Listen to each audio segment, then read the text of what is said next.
सिया पाबन पूजू फूल या छत धरू नग काली।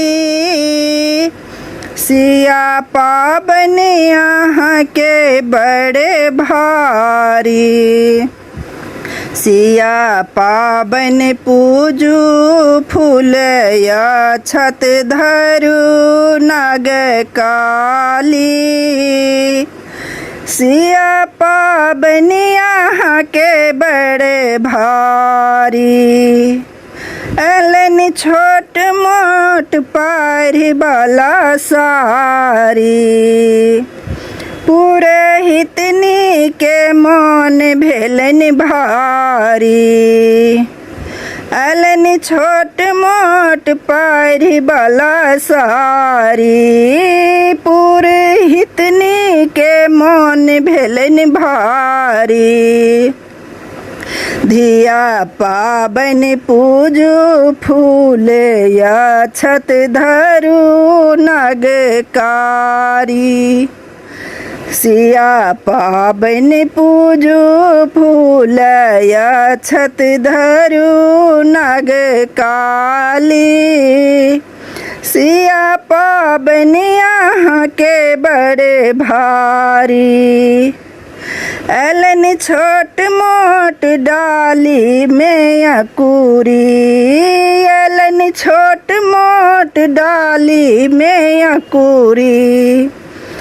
पूरे हितनी के मन भेलन बकूरी। पूरे हितनी के मन भेलन बकूरी। सिया पाबन पूजू फूल या छत धरू नग काली। सिया पाबन यहाँ के बड़े भारी।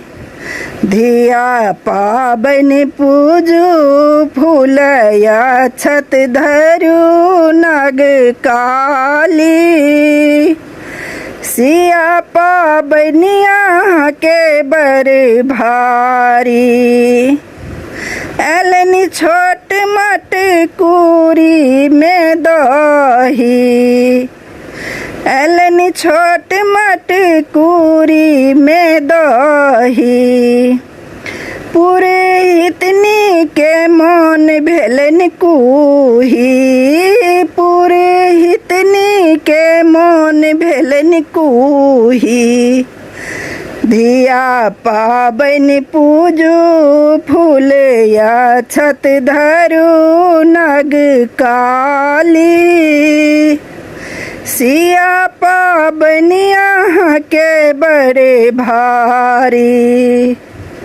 धिया पाबन पूजू फूल या छत धरू नग काली। सिया पाबन यहाँ के बड़े भारी।